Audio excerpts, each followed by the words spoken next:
ఈరోజు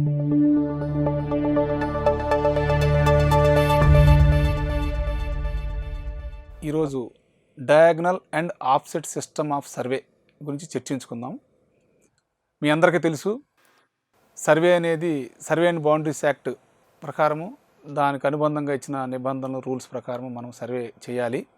survey and boundaries act 1923లో section 3(7) survey అంటే ఏంటో చెప్తుంది. ఒకసారి సర్వే అంటే ఏంటో ఒకసారి చర్చిద్దాం మనం.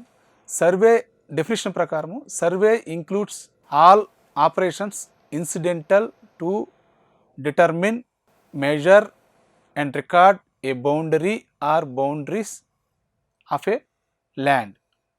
That includes resurvey. ఇది మనకి సర్వే అండ్ బౌండరీస్ యాక్ట్లో సర్వే అంటే చెప్పిన డెఫినేషన్. అలాగే సర్వే అండ్ బౌండరీస్ యాక్ట్లోనే సర్వే ఎలా చేయాలి, సర్వే ప్రొసీజర్ అంటే సెక్షన్ 7 చెప్తుంది. ఏంటి సెక్షన్ 7 ఏం చెప్తుంది? Survey officer shall cause survey are shall carry out survey by external or internal agency as approved by the government in the manner prescribed అని చెప్తుంది. So in the manner prescribed, ఈ prescribed మేనరే మన survey manual volume 1లో ఇవ్వటం జరిగింది. So ఆ prescribed manner ఏం చేశారంటే A to H process అంటే 7 ప్రాసెస్గా డివైడ్ చేశారు. ఆ ప్రక్రియలన్నింటి కూడా A to H ప్రాసెస్గా డివైడ్ చేయడం జరిగింది. ఆ A to H ప్రాసెస్ గురించి మనం ఈరోజు డిస్కస్ చేద్దాం. ఫస్ట్ ఏ అంటే డిమార్కేషన్ ఆఫ్ విలేజ్ బౌండరీ. ఈ డిమార్కేషన్ ఆఫ్ విలేజ్ బౌండరీ ఎలా చేయాలి ఏంటనేది దానికి కొన్ని ప్రిన్సిపల్స్ ఉంటాయి. దానిలో అదంతా కూడా వాల్యూమ్ 1 సర్వే మాన్యువల్ వాల్యూమ్ 1లో వివరించడం జరిగింది. ఫస్ట్గా మనం సర్వే చేసే దానికి ముందు కొన్ని ప్రిన్సిపల్స్ ఉన్నాయి. మన సర్వే చేయడానికి కొన్ని ప్రిన్సిపల్స్ ఉన్నాయి. అవి మొత్తం 2 ప్రిన్సిపల్స్. ఒకటి, సర్వే ఫస్ట్ మెయిన్ ప్రిన్సిపల్ ఏంటంటే హోల్ టు ద పార్ట్. ఎందుకంటే సర్వే అనేది చేస్తున్నప్పుడు ఒక సర్వే పరికరాలతో చేస్తాము, తర్వాత మాన్యువల్గా చేస్తాము, తర్వాత ఫీల్డ్ టెరైన్ మోడల్స్ వలన అనేక రకాల ఎర్రర్స్ రావటానికి అవకాశం ఉంటుంది. కాబట్టి ముందు పెద్ద విస్తీర్ణాన్ని డిస్క్రైబ్ చేసి దాని లోపల మరింత చిన్న విస్తీర్ణాన్ని చేసుకుంటూ వెళ్తే అప్పుడు ఏదైనా ఎర్రర్స్ వచ్చినప్పుడు అది మెజర్మెంట్ వల్ల కానీ ఇన్స్ట్రుమెంటల్ ఎర్రర్ కానీ లేదంటే పర్సనల్ ఎర్రర్స్ కానీ ఇవన్నీ కూడా ఎక్కడికక్కడ లోకలైజ్ అయిపోయి పక్కదాన్ని ఎఫెక్ట్ చేయకుండా ఉంటాయి. కాబట్టి హోల్ టు ద పార్ట్ అనే ప్రిన్సిపల్ మనం ఫాలో అవ్వాలి. రెండో మెయిన్ ప్రిన్సిపల్ ఏంటంటే any point shall be determined with reference to 2 known points. అంటే ఏదైనా ఒక పాయింట్ని మనం ఐడెంటిఫై చేయాలి, గుర్తించాలి, మెజర్ చేయాలంటే ఆ పాయింట్ను రెండు తెలిసిన పాయింట్ నుంచి ఐడెంటిఫై చేయాలి. అప్పుడు అది ఖచ్చితమైన పొజిషనల్ యాక్యురసీ రావడం జరుగుతుంది. సో ఈ 2 ప్రిన్సిపల్ ఆధారం చేసుకుని మనం A to H ప్రాసెస్ని డిజైన్ చేయడం జరిగింది. సో ముందుగా మనము A to H ప్రాసెస్లో ఏ ప్రాసెస్ గురించి మాట్లాడదాం. A process? Survey of village boundary. ముందుగా మనం అనుకున్న హోల్ టు పార్ట్ ప్రకారం ఏంటంటే సాధ్యమైనంత వరకు తాలూకా అంటే ఓల్డెన్ డేస్లో మండల్స్ కన్నా ముందు తాలూకాస్ ఉండేవి. తాలూకా కన్సిస్ట్ అబౌట్ 110 విలేజ్ ఉండేవి. సో ఆ తాలూకా బౌండరీని ఫస్ట్ ఒక ట్రావెర్స్ సర్క్యూట్ చేశారు. ట్రావెర్స్ సర్క్యూట్ చేసిన తర్వాత దాన్ని మళ్ళీ విలేజెస్గా డివైడ్ చేస్తున్నారు. తర్వాత మళ్ళీ విలేజెస్ని ఖండమ్స్గా డివైడ్ చేశారు. ఖండమ్స్ నుంచి సర్వే ఫీల్డ్స్ డివైడ్ చేశారు. సర్వే ఫీల్డ్స్లో రెవెన్యూ ఫీల్డ్స్ కూడా ఉండొచ్చు, లేదా ఒక రెవెన్యూ ఫీల్డ్ ఒక సర్వే ఫీల్డ్గా కూడా సర్వే చేసి ఉండొచ్చు. అది దాని గురించి తర్వాత డిస్కస్ చేద్దాం. సో ముందు ఈ ఏ ప్రాసెస్లో ఈ తాలూకాని ఒక యూనిట్గా తీసుకొని తాలూకా సర్క్యూట్ చేయటం జరిగింది. ఆ తాలూకాలో ఉన్న విలేజెస్లో విలేజ్ బౌండరీ డిమార్కేషన్ చేయాలన్నప్పుడు సహజంగా సర్వేయరు, దాని ప్రత్యేకమైన సర్వేయర్ ఉంటాడు ఏ వర్క్ చేయడానికి. ఆ సర్వేయర్ ఫీల్డ్కి వెళ్ళే ముందు మన చట్టం నిర్దేశించిన పద్ధతిలో ఆ village both sides village VROs, ఆ రోజుల్లో కరణాలు ఉండేవాళ్ళు, ఇప్పుడు విఆర్ఓస్కి ఒక స్టాట్యూటరీ నోటీస్ ఇచ్చి ఒక నిర్దిష్టమైన సమయానికి ఆ బౌండరీ వద్దకి హాజరవ్వమని చెప్పి కోరాలి. అలాగే ఇరు గ్రామాల యొక్క పెద్దలను కూడా పిలవాలి. ఎందుకంటే ఈ విలేజ్ బౌండరీ అనేది సహజంగా న్యాచురల్ బౌండరీస్తో ఫామ్ అవుతూ ఉంటుంది ఒకటి. తర్వాత ఒక నానుడిగా, ఒక సాంప్రదాయంగా ఇది విలేజ్ బౌండరీ, ఇది విలేజ్ పొలిమేర, అని చెప్పి ఆ పెద్దలకు ఇరు పెద్దలకి తెలిసి ఉంటుంది. కాబట్టి వాళ్ళ సమక్షంలో చేయటం అనేది కరెక్ట్ అనమాట. సో ఆ రకంగా న్యాచురల్ బౌండరీస్ని ఫాలో అవుతూ విలేజ్ బౌండరీని డిమార్కేట్ చేసుకుంటూ వెళ్ళాలి. సహజంగా ఈ విలేజ్ బౌండరీ డిమార్కేషన్ ఎట్లా ఉండాలంటే సర్వే ఫీల్డ్ ఫామ్ చేసే ఆలోచన విధానంతోనే విలేజ్ బౌండరీ చేసుకుంటూ వెళ్ళాలి. తర్వాత విలేజ్ ట్రై జంక్షన్స్ ఎక్కడైతే వస్తుందో అక్కడ ఏ క్లాస్ స్టోన్ ప్లాంట్ చేయాలి. ఏ క్లాస్ స్టోన్, ఈ ఏ క్లాస్ స్టోను సైజ్ ఏంటంటే 22.5 by 22.5 by 90 centimetres. B class stone 15 centimetres by 15 centimetres by 60 centimetres. C class stone 10 centimetre by 10 centimetre by 60 centimetres. ఇవి ఏబిసి సర్వే స్టోన్స్ సైజెస్. ఇవి ఎక్కడెక్కడ plant చేస్తారు అనేది ఇంకోసారి discuss చేద్దాం. సో ఇప్పుడు విలేజ్ బౌండరీ డిమార్కెట్ చేస్తున్నప్పుడు విలేజ్ ట్రై జంక్షన్ పాయింట్ దగ్గర ఏ క్లాస్ స్టోను ప్లాంట్ చేయాలి. ఆ స్టోన్కి ఒక ట్రయాంగిల్ గుర్తు ఎంగ్రేవ్ చేయాలి, దాని మీద చెక్కాలి. చెక్కి తర్వాత దాని మధ్యలో ఒక ప్లమెట్ హోల్ చెక్కాలి. ఎందుకంటే అది థియోడ్లైట్ అనే ఒక మిషన్ యూజ్ చేస్తాం మనము యాంగులర్ మెజర్మెంట్ తీసుకోవడం కోసం చెప్పి. సో దాన్ని ఆ సెంటరింగ్ చేయడం కోసం ఆ పాయింట్ ఉపయోగపడుతుంది. ఒకసారి మీరు గమనించండి, విలేజ్ ట్రై జంక్షన్ దగ్గర ప్లాంట్ చేసిన స్టోన్, ట్రై జంక్షన్ మధ్యలో plummet hole for centering the theodolite. అది తర్వాత ఈ పాయింటర్కి ఇరువైపులా నెక్స్ట్ ఇమీడియట్ వచ్చే పాయింట్స్ని పాయింటర్స్ అంటారు. ఈ పాయింట్స్ ఎలా ఉండాలంటే బీ క్లాస్తోనే ఉంటుంది, కానీ ప్లమెట్ హోల్కి 2 ప్యారలల్ లైన్స్ అటు ఇటు ఎన్గ్రేవ్ చేస్తారు. సో దట్ ఆ విలేజ్ బౌండరీ ఎట్లా రన్ అవుతుంది తెలియటం కోసం. తర్వాత ఈ విలేజ్ బౌండరీలోనే కొన్ని చోట్ల ఫీల్డ్ బౌండరీసే విలేజ్ బౌండరీగా వస్తుంది. సో అలాంటి చోట బీ క్లాస్ స్టోన్ ప్లాంట్ చేస్తూ ప్లస్ మార్క్ గుర్తు పెట్టాలి. ప్లస్ మార్క్ గుర్తు పెట్టారంటే అర్థం ఏంటంటే, ప్లస్ మార్క్ గుర్తున్న స్టోన్ ప్లాంట్ చేశారంటే అర్థం ఏంటంటే అది ఫీల్డ్ ట్రై జంక్షన్ పాయింట్ అయ్యింది, ప్లస్ విలేజ్ బౌండరీ మీద కూడా ఉన్నది అని అర్థమవుతుంది అన్నమాట. తర్వాత మిగతా పాయింట్స్ అన్నీ కూడా B class stones with plummet hole పెట్టుకుంటూ వెళ్ళాలి. ఇంకొక విషయం ఏంటంటే ప్రతి స్టోన్కి కూడా ఒక సైడ్ ఏమంటే యార గుర్తు పైకి చూపిస్తూ యార గుర్తు ఎన్గ్రేవ్ చేసి ఉంటుంది. ఆ పాయింట్ ఆ యారో అనేది నార్త్ డైరెక్షన్ చూపిస్తూ ప్లాంట్ చేస్తారు. సో అంటే ఏంటి, సర్వే చేయటంలోనే ఒక ప్రత్యేకమైన భాష ఉందన్నమాట. ఆ సర్వే మార్క్స్ అది ప్లాంట్ చేసే విధానాన్ని చూస్తేనే మనకి చాలా విషయాలు అర్థమవుతూ ఉంటాయి. సో అది గమనించాలి మీరు. సో విలేజ్ బౌండరీ పెద్దల సమక్షంలో ఇరు గ్రామాల యొక్క గ్రామస్థాయి అధికారుల సమక్షంలో డిమార్కేట్ చేసుకుంటూ ఒక స్కెచ్ తయారు చేస్తారనమాట. ఆ స్కెచ్ని ఏ స్కెచ్ అంటారు. ఈ ఏ స్కెచ్లో విలేజ్ బౌండరీ డిమార్కేషన్ చూపించారు, డ్రా చేశారు. తర్వాత విలేజ్ ట్రై జంక్షన్ పాయింట్స్ పెట్టారు. చూడండి, విలేజ్ ట్రై జంక్షన్ పాయింట్ పెట్టారు, ఇది విలేజ్ ట్రై జంక్షన్ పాయింట్ పెట్టారు. తర్వాత టోపో డీటెయిల్స్ పెట్టారు. టోపో డీటెయిల్స్ ఇవన్నీ కూడా. తర్వాత ఎంసీ సర్క్యూట్ అంటే కొన్ని ఫీల్డ్స్ డయాగ్నల్ ఆఫ్సెట్స్ సిస్టమ్కి తీసుకోలేం, డేటా క్రియేట్ చేయలేం. సో అలాంటి వాటిని ఏం చేస్తారంటే వాటి పెరాంబులేట్ అంటే చుట్టుకొలత తీసుకుంటాకి ట్రావెల్స్ తీసుకొని ఆ ఎంసీ సర్క్యూట్ ఫామ్ చేస్తారు. ఆ ట్రావెల్స్ సహాయంతోనే దాని ఏరియా కూడా కట్టడం జరుగుతుంది అనమాట. మీకు ఇదొక పాయింట్, ఇదొక పాయింట్ విలేజ్ మీద, ఇదొక పాయింట్, ఇదొక పాయింట్. సో ఒక ఏ స్కెచ్ అనేది village boundary, stone plantation, topographical details, with in that ఏమన్నా మైనర్ సర్క్యూట్స్ ఏమైనా ఉంటే అవి. తర్వాత దాదాపు 150 ఎకరాల నుంచి 250 ఎకరాల వరకు ఖండమ్స్గా డివైడ్ చేసుకోవాలి. మనం అనుకున్న హోల్ టు ద పార్ట్ అనుకున్నాం. సో ఇక్కడ విలేజ్ అనేది ఒక హోల్గా తీసుకున్నప్పుడు దానిలో ఖండం అనేది ఒక పార్ట్.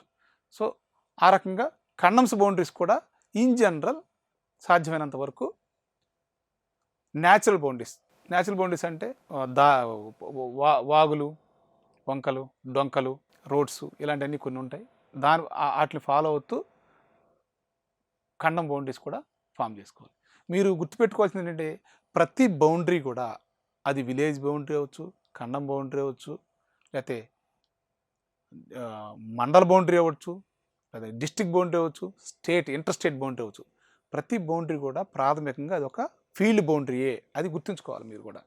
ఓకే, అయిపోయింది. సో ఆ రకంగా ఏ స్కెచ్ తయారు చేసిన తర్వాత నెక్స్ట్ బి ప్రాసెస్లోకి వెళ్దాం. బి ప్రాసెస్ ఏంటంటే ట్రావెర్సింగ్. ట్రావెర్స్ అంటే ఏంటంటే, ట్రావెర్స్ అంటే continuation of lines. Suppose road ఒక ట్రావెర్స్, ఒక కెనాల్ ఒక ట్రావెర్స్, దాన్ని ఓపెన్ ట్రావెర్స్ అంటారు. అలా కాకుండా ఒక ట్యాంక్, ఒక విలేజ్ బౌండరీ, ఇవి క్లోజ్డ్ ట్రావెర్స్ అంటారు. సో మనం ఇప్పుడు క్లోజ్డ్ ట్రావెర్స్, విలేజ్ ట్రావెర్స్ చేయాలి కాబట్టి మనం క్లోజ్డ్ ట్రావెర్స్ చేయాలి. ట్రావెర్స్ చేయడానికి మనము థియోడ్లైట్ అనే ఒక మిషన్ యూజ్ చేస్తాం. ఆ థియోడ్లైట్ మిషన్ ఏంటంటే angular measurements up to 20 second యాక్యురసీతో మనము సర్వే చేయగలుగుతాం. తర్వాత ఈ ఏ స్కెచ్ తీసుకొని బి సర్వే చేసే, ఇది చాలా స్పెషలైజ్డ్ వర్క్. థియోడ్లైట్తో వర్క్ చేయడం అనేది చాలా స్పెషలైజ్డ్ వర్క్ కాబట్టి దీనికి ప్రత్యేకంగా బి సర్వేస్ అని చెప్పేవాళ్ళ పూర్వకాలంలో. ఇప్పుడంటే మన అందరు సర్వేర్స్ కూడా ఈటీఎస్ మిషన్స్, కొత్త టెక్నాలజీ యూజ్ చేయగలుగుతున్నారు. Combination of linear and angular మెజర్మెంట్స్తో ఉన్నది. సో అప్పట్లో బీ సర్వేస్ అని చెప్పి స్పెషలిస్టులు ఉండేవాళ్ళు. వాళ్ళకి బీ వర్క్ కోసం అని చెప్పి ఏ స్కెచ్ హ్యాండ్ ఓవర్ చేస్తారు. చేస్తే వాళ్ళు ఏ స్కెచ్ తీసుకొని 2 చైన్స్తో మెజర్మెంట్ చేస్తారు వాళ్ళు. ఇది నార్త్ వెస్ట్ కార్ నుంచి స్టార్ట్ చేస్తారు. టూ చైన్స్తో 2 టైమ్స్ మెజర్ చేసుకుంటా థియోడ్లైట్ ప్రతి స్టేషన్ దగ్గర టెంపరీ సెట్టింగ్స్ పెట్టి యాంగులర్ మెజర్మెంటు నెక్స్ట్ పాయింట్కి మెజర్ చేస్తారు. అట్లాగే నెక్స్ట్ మళ్ళీ ఇంకో పాయింట్ మీద షిఫ్టింగ్ చేసి బ్యాక్ వైపు తీసుకొని బ్యాక్ సైట్ అంటారు దాన్ని. తర్వాత ముందు పాయింట్ తీసుకుంటారు, 4 సైట్ అంటారు. అట్లా ప్రతి పాయింట్ దగ్గర back sight 4 sight, back sight 4 sight angular measurement తీసుకుంటారు. తీసుకున్న తర్వాత ఇదంతా కూడా ఒక బీ బుక్ అని చెప్పి ఉంటుంది. ఆ బీ బుక్లో ప్రతి స్టేషన్ దగ్గర ఏమేమి రీడింగ్స్ ఎలా వచ్చింది ఏంటి అని చెప్పి నమోదు చేస్తారు. ప్రతి స్టేషన్లో కూడా మన రిపిటేషన్ మెథడ్లో, అంటే 2 టైమ్స్ రిపిటేషన్ మెథడ్ అంటారు దాన్ని, 2 టైమ్స్ తీసుకుంటారు. తీసుకుని 2 టైమ్స్ తీసుకున్న రీడింగ్ని యావరేజ్ తీసుకొని రికార్డ్ చేయడం జరుగుతుంది. అదంతా కూడా బీ వర్క్లో రికార్డ్ అయి ఉంటుంది. అయిన తర్వాత ఒక పాయింట్ దగ్గర ఎజిమత్ అబ్జర్వేషన్ చేస్తారు. సో ఎజిమత్ అబ్జర్వేషను ఆ సన్ మూమెంట్ని బట్టి, ఆ సన్ రీడింగ్ని బట్టి ఇన్ జనరల్గా morning around 11 o'clock or evening 4 o'clockకి సన్ అజిమత్ అబ్జర్వ్ చేసి దాని ప్రకారము ఆ పాయింట్ యొక్క బేరింగ్ క్యాలిక్యులేట్ చేయడం జరుగుతుంది. సో ఒక పాయింట్ దగ్గర బేరింగ్ వచ్చేస్తే ఆటోమేటిక్గా మన దగ్గర ఆల్రెడీ థియోడ్లైట్లు ఇంటర్నల్ యాంగిల్స్ ఉన్నాయి కాబట్టి ఒక ప్రత్యేకమైన ఫార్ములాతో మిగతా పాయింట్స్ అన్నిటికి కూడా బేరింగ్స్ క్యాలిక్యులేట్ చేస్తారు. అదంతా కూడా ట్రావెర్స్ క్యాలిక్యులేషన్ అని చెప్పి ఒక ప్రత్యేకమైన షీట్లో అది మన కంప్యూటర్ డ్రాట్స్మెన్స్ చేస్తారు. దాని సపరేట్ టాపిక్గా మనం కవర్ చేద్దాం. ఆ బీ స్కెచ్ ఎలా ఉంటుందో ఒకసారి చూడండి. ఇదంతా కూడా ప్రతి స్టేషన్కి మెజర్మెంట్ ఉంటుంది. తర్వాత దాని యొక్క ఇంటర్నల్ యాంగిల్ అంతా కూడా నోట్ చేయడం జరిగింది. అట్లా ఖండం వైజ్ కూడా ఇదంతా కూడా మొత్తం 4 ఖండమ్స్గా డివైడ్ చేశారు. దాని యొక్క ప్రతి పాయింట్ దగ్గర దాని ఇంటర్నల్ యాంగిల్, ఒక పాయింట్ నుంచి ఇంకో పాయింట్కి బౌండరీకి ఎంత డిస్టెన్స్ అని చెప్పి నోట్ చేయడం జరిగింది. ఇదంతా కూడా యాంటీ క్లాక్ వైజ్లో రాయటం జరిగింది. బీ వర్క్లో లీనియర్ మెజర్మెంట్ చేయడానికి మనం యూజ్ చేసే 2 చైన్స్ ఎట్ ఏ టైము 2 చైన్స్తో మెజర్ చేయాలి. ఒకటి మెట్రిక్ చైన్ 20 meters చైన్ తీసుకోవాలి. ఒకటి గంటర్ చైన్ 100 links 60 feet చేసుకుంటాము. 2 మెజర్మెంట్స్ కూడా ఒకటే రావటం కోసం కూడా యాక్యురసీ, లీనియర్ మెజర్మెంటు యాక్యురసీ కోసం అది ఒకటి. తర్వాత ఏంటంటే సాధ్యమైనంతవరకు ట్రావెర్స్ లైన్ అనేది 40 chains మీన్స్ 20 to 40 chains మధ్య ఉండాలి. దీన్ని బట్టి ఏంటంటే మనకి విలేజ్ బౌండరీ అనేది 20 chains 40 chains ఉండదు, కానీ ట్రావెర్స్ బౌండరీ 20 to 40 తీసుకుంటాం. అంటే ఏంటి, అన్ని విలేజ్ బౌండరీలు కూడా ట్రావెర్స్ బౌండరీ కాదు. ట్రావెర్స్ బౌండరీ వేరు, విలేజ్ బౌండరీ వేరు. కొన్ని సందర్భాల్లో విలేజ్ బౌండరీ ట్రావెర్స్ బౌండరీ కూడా అవ్వచ్చు. ఎక్కడైతే ట్రావెర్స్ బౌండరీ విలేజ్ బౌండరీ ఒకటి కాదో అక్కడ మనము ఈ ట్రావెర్స్ బౌండరీ మీద విలేజ్ ట్రావెర్స్ సంబంధించిన బెండ్స్ కానీ జంక్షన్స్ కానీ వాటిని పట్టా లైన్స్ అని పర్పెండిక్యులర్ ఆఫ్సెట్స్ తీసుకుంటాం అనమాట. దాన్ని పట్టా లైన్స్ అంటారు. ఎందుకంటే విలేజ్ ట్రావెర్స్ అనేది రియల్ బౌండరీ కాదు, అది కూడా ఒక జీ లైన్ లాంటిది, గెస్ లైన్ లాంటిది అనమాట. ఎక్కడైతే ట్రావర్స్ బౌండరీ, విలేజ్ బౌండరీ ఒకటే ఉంటుందో అక్కడ రియల్ బౌండరీ. రెండు వేరువేరుగా ఉన్నప్పుడు మాత్రం ట్రావర్స్ లైన్ అనేది గెస్ లైన్. సో అదొకటి మీరు గుర్తుపెట్టుకోవాలి. తర్వాత సి, ట్రావెల్స్ కంపిటీషన్ చెప్పాను. ఇప్పుడు ఈ కంప్యూటర్ డ్రాఫ్ట్స్మెన్ అనేవాళ్ళు ప్రత్యేకమైన ఫార్ములాతో ప్రత్యేకమైన షీట్లో ఈ డేటా అంతా కూడా పోస్ట్ చేసుకొని దాని ఒక పద్ధతి ప్రకారము ప్రతి కాలం కూడా నింపుకుంటూ వెళ్ళి టోటల్గా ఈ ట్రావెల్స్ యొక్క ఏరియా ఎంత వచ్చింది అంటే, ట్రావెల్స్ చేసేప్పుడు మనం విలేజ్ ట్రావెల్సే కాకుండా ఖండం ట్రావెల్స్ కూడా చేస్తాం. సో ఖండం వైజ్ ఎంత ఏరియా వచ్చింది, విలేజ్ యాజ్ ఏ హోల్గా ఎంత ఎక్స్టెంట్ వచ్చిందని చెప్పి క్యాలిక్యులేట్ చేయడం జరుగుతుంది. ఏబిసి ప్రాసెస్ అయిపోయిన తర్వాత next D process. D process అంటే ట్రావెర్స్ ప్లాటింగ్. సి ప్రాసెస్లో ఒక గేల్స్ మెథడ్ని, ఆ మెథడ్ ప్రకారము ఒక షీటులో లాటిట్యూడ్ డిపార్చర్స్ క్యాలిక్యులేట్ చేయడం జరుగుతుంది. దాని సహాయంతో అక్కడ వచ్చిన రీడింగ్స్ సహాయంతో, అక్కడ వచ్చిన మెజర్మెంట్స్ సహాయంతో విలేజ్ మ్యాప్ ప్లాట్ చేస్తారు.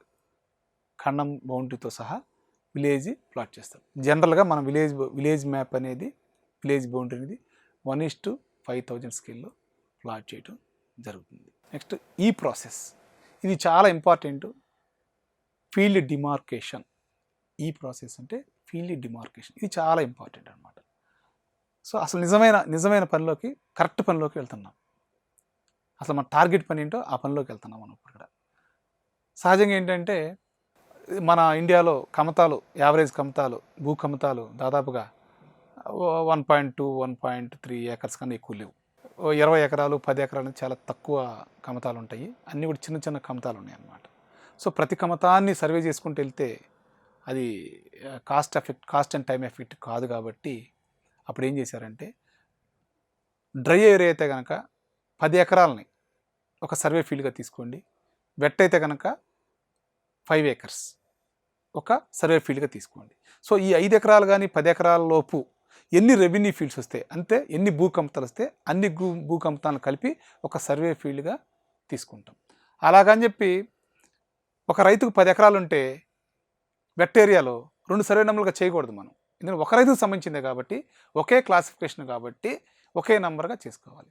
సో రైతు భూ యజమాని, దాని యొక్క క్లాసిఫికేషన్ ఏంటి అని నిర్ధారణ చేసుకుని అవన్నీ కూడా ఒక సర్వే నెంబర్లో రావాలంటే ఒకే క్లాసిఫికేషన్ ఒకే ఉండాలి. ఉదాహరణకి ఒక పోరంబోకు నేను ఒక పట్టా ల్యాండ్ని కలిపి ఒక సర్వే నెంబర్లోకి తీసుకురాకూడదు. కానీ ఎక్సెప్షనల్ కేసెస్లో ఒకసారి ఆ 4 భూకమతాల మధ్య పోరంబోకు ల్యాండ్ కూడా ఉంటే దాన్ని కూడా తీసుకోవటం తప్పు కాదు. అది చాలా గమనించాలి. ఆ రకంగా ప్రతి ఫీల్డ్ కూడా ఒక రఫ్ స్కెచ్ చేసుకోవాలి. ప్రతి సర్వే ఫీల్డ్ ఫామ్ చేసుకోవాలన్నప్పుడు ఆ బౌండరీ వెంట ఒక పాయింట్ దగ్గర స్టార్ట్ అయ్యి ఆ బౌండరీ వెంట నడుచుకుంటూ వెళ్ళి ఎక్కడెక్కడ ఎలా బౌండరీ తిరుగుతూ ఉంది అని చెప్పి రఫ్గా స్కెచ్ నోట్ చేసుకుంటూ మొత్తం ఆ ఫీల్డ్ అంతా కూడా నమోదు చేసుకోవాలి. ఇంకా చెప్పాలంటే దానికన్నా ముందు మనము ఆ లొకేషన్ స్కెచ్ తయారు చేసుకోవాలి. ఆ ఖండం వైజ్గా లొకేషన్ స్కెచ్ ఏ భూకమతాలు ఫామ్ చేసుకొని ఒక సర్వే ఫీల్డ్గా, సర్వే క్షేత్రంగా ఫామ్ చేయాలని తెలియటానికి ఒక లొకేషన్ స్కెచ్ తయారు చేసుకోవాలి ముందు. అప్పుడు మనము ఇట్లా ప్రతి సర్వే ఫీల్డ్ వెంట తిరుగుతూ రఫ్గా ఒక స్కెచ్ తయారు చేసుకుంటాం. తయారు చేసుకున్న తర్వాత అక్కడ ఉన్న పరిస్థితుల రీత్యా, అంటే జంగిల్ క్లియరెన్స్ కానీ, చైన్ రన్ చేసే పాసిబిలిటీ కానీ, లైన్ ఆఫ్ సైట్ ఫామ్ చేసుకోవాలి. కాబట్టి cross of line of sight form చేసుకుంటాకి అనుగుణంగా, అట్లాగే మనము ఒక డయాగ్నల్ సెట్ చేయాలంటే 10 చైన్స్ 20 చైన్స్ మించి పెట్టకూడదు. అలాగే ఆఫ్ సెట్ అయితే కనుక 10 చైన్స్ మించి 5 చైన్స్ మించి ఉండకూడదు. అక్కడ ఆ 2 ప్రిన్సిపల్స్ ఆధారం చేసుకొని మనము ఏ పాయింట్ నుంచి ఏ పాయింట్కి డయాగ్నల్ను ఫామ్ చేసుకోవాలి అనేది నిర్ణయించుకొని, సో ఒక పాయింట్ సెలెక్ట్ చేసుకుని ఆ పాయింట్ నుంచి డయాగ్నల్ వెంట చైన్ రన్ చేసుకుంటూ ఆ ఫీల్డ్ పాయింట్స్ ఎక్కడైతే వస్తుందో దానికి క్రాస్ ఆఫ్ సహాయంతో ఆఫ్సెట్, పర్పెండిక్యులర్ ఆఫ్సెట్ తీసుకోవాలి. తీసుకున్న తర్వాత మనం ఏ పాయింట్ దగ్గరికి వచ్చామో ఆ పాయింట్ వరకు ఉన్న కొలత ఒకటి తీసుకోవాలి. అది డయాగ్నల్ కొలత అంటారు దాన్ని. అక్కడి నుంచి నువ్వు ఏ పాయింట్కి అయితే ఆఫ్సెట్ తీసుకున్నావో అది మెజర్ చేస్తే వచ్చేది ఆఫ్సెట్ మెజర్మెంట్ అంటారు. సో అట్లా ప్రతి పాయింట్కి కూడా ఈ డయాగ్నల్ వెంట లైన్ కొలుస్తూ ప్రతి పాయింట్కి పర్పెండిక్యులర్ ఆఫ్సెట్ కొడుతూ దాని యొక్క కొలత తీసుకుంటూ ఉండాలి. తర్వాత ఈ సర్వే ఫీల్డ్ ఫామ్ చేసేప్పుడు నంబర్ ఆఫ్ డయాగ్నల్స్ తీసుకోవాల్సి వస్తుంది. ఎందుకంటే అన్ని పాయింట్స్ ఒకే డయాగ్నల్ మీద ఆఫ్సెట్స్ తీసుకోలేము. కాబట్టి ఒక బేసిక్ ప్రిన్సిపల్ ఏం చెప్పారంటే n-2 ట్రయాంగిల్స్ ఫామ్ అయ్యేట్టుగా జీ లైన్స్ ఫామ్ చేయాలి. ఎందుకు పెట్టారంటే ఇది అలా పెడితే మనం ఇందాక అనుకున్న 5 చైన్స్ ఆఫ్సెట్ యొక్క సైజు 5 చైన్స్ మించి పోదు, ఒకటి నెంబర్ 1. తర్వాత జీ లైన్స్ అనేవి ఒకదానికొకటి క్రాస్ అవ్వవు. సో దానికోసం అని చెప్పి ఈ n-2 అనే ప్రిన్సిపల్ పెట్టారు. ఇక్కడ n అంటే ఏంటంటే నంబర్ ఆఫ్ ఫీల్డ్ జంక్షన్స్, అది గుర్తుపెట్టుకోవాలి. ఆ ప్రిన్సిపల్ ఫాలో అయితే మన డేటా అనేది సర్వే ఫీల్డ్ యొక్క డేటా అనేది చాలా చక్కగా వస్తుందన్నమాట. అది మీరు ప్రాక్టికల్గా చేసినప్పుడు మీకే అర్థమవుతుంది. సో ఫీల్డ్ ఫార్మేషన్ చేసుకుంటున్నాము. ఇక్కడ ఇంపార్టెంట్ ఇంకోటి ఏంటంటే సహజంగా క్షేత్రస్థాయిలో బౌండరీస్ ఎగుడు దిగుడుగా ఉంటాయి, అంటే వంకర టెంకరగా ఇట్లా ఉంటాయి అన్నమాట.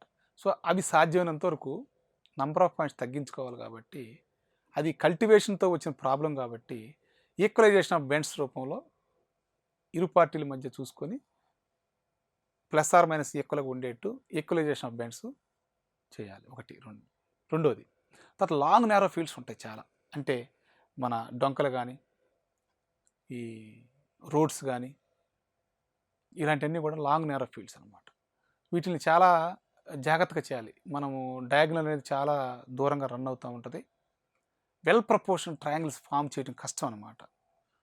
అందుకని లాంగ్ నేరో ఫీల్డ్స్ చాలా జాగ్రత్తగా చేయాలి. ఆ ప్రాసెస్ ఎలా చేస్తారు ఏంటనేది కూడా మీకు ప్రాక్టికల్గా చూస్తారు. ఇంకోటి ఏంటంటే ఇదే డీ ప్రాసెస్లో టోపో డీటెయిల్స్ ఎక్కడన్నా కూడా మీరు నమోదు చేయాలి. ఈ ప్రాసెస్ కంప్లీట్ చేసాం. ఇప్పుడు ఎఫ్ ప్రాసెస్ అంటే మెజర్మెంట్. ఇప్పుడు ఏదైతే మనము ఫీల్డ్స్ ఫామ్ చేసామో, ఈ సర్వే ఫీల్డ్స్ ఫామ్ చేసామో, సర్వే ఫీల్డ్స్లో కూడా రెవెన్యూ ఫీల్డ్స్ ఉన్నాయి. వీటిని డయాగ్నల్స్, ఆఫ్సెట్, ఈ మెజర్మెంట్స్ ముందే తీసుకున్నాం మనం ఈ ప్రాసెస్లో. ఇప్పుడు ఎఫ్ ప్రాసెస్లో రెవెన్యూ ఫీల్డ్ యొక్క ప్రతి బౌండరీ కూడా మనము మెజర్ చేయాలి. తర్వాత ఇప్పుడు మనము ఈ వర్క్లో డయాగ్నల్ అండ్ ఆఫ్సెట్ ప్రకారము ఒక రైట్ యాంగిల్ ఫామ్ అయ్యి 2 మెజర్మెంట్స్ వచ్చినాయి. 3వ మెజర్మెంట్ ఫీల్డ్ లైన్, అది క్యాల్కులేట్ చేయొచ్చు. √a² - b² వస్తే కనుక అది వస్తుంది ఫీల్డ్ మెజర్మెంట్. ఇప్పుడు మళ్ళీ మీరు ఫీల్డ్ మెజర్మెంట్ చేసినప్పుడు 2 కూడా 3 లింకులు మించి డిఫరెన్స్ రాకూడదు. 3 లింకుల లోపల డిఫరెన్స్ వచ్చిందంటే మీ వర్క్ చాలా యాక్యురేట్గా చేసినట్టు మీకు ఒక చెకింగ్ అనమాట. సో అది గమనించాలి. ఈ వర్క్లో ఫీల్డ్ ఫార్మేషన్తో పాటు మనం చేసే ఇంకొక ముఖ్యమైన విషయం ఏంటంటే ల్యాండ్ రిజిస్టర్ ప్రిపరేషన్. ఇది చాలా గుర్తుపెట్టేది. ఇది లేటెస్ట్గా ఉన్న రూల్స్ ప్రకారం 23 కాలమ్స్ ఉంటాయి.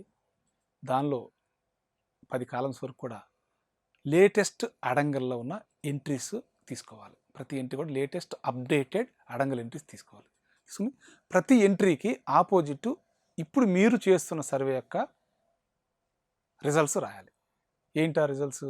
కొత్త సర్వే నెంబర్ ఏమిస్తున్నారు, కొత్త సబ్ డివిజన్ ఏమిస్తున్నారు, దానికి పాత సర్వే నెంబర్కి, పాత సబ్ డివిజన్కి, లేదా పాత ల్యాండ్ హోల్డింగ్కి, పాత రెవెన్యూ ఫీల్డ్కి మీరు ఇప్పుడు ఏ సర్వే నెంబర్ ఇస్తున్నారు, ఏం సబ్ డివిజన్ ఇస్తున్నారు, దాని కొత్త ఎక్స్టెంట్ ఎంత, ఇప్పుడు లాఫుల్ ఎంజాయర్ ఎవరున్నారు అని చెప్పి రాయాలి.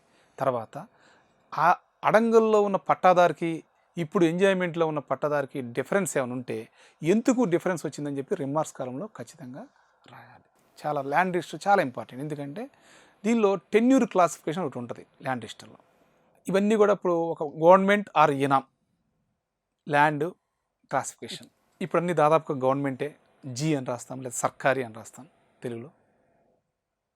తర్వాత అది డ్రైయా, వెట్ట, పోరంబోక టెన్యూర్ క్లాసిఫికేషన్ గవర్నమెంట్ ఆర్ ఇనామ్ రాసాము. ఇప్పుడు ల్యాండ్ క్లాసిఫికేషన్ డ్రైయా, వెట్ట, పోరంబోక. ఈ డ్రైకి కానీ వెట్టకు కానీ అసెస్మెంట్ ఉంటుంది, పోరంబోకి అసెస్మెంట్ ఉండదు. పట్టాదారు కాలంలో కూడా పోరంబోకు అయితే కనుక ఏమీ రాయి.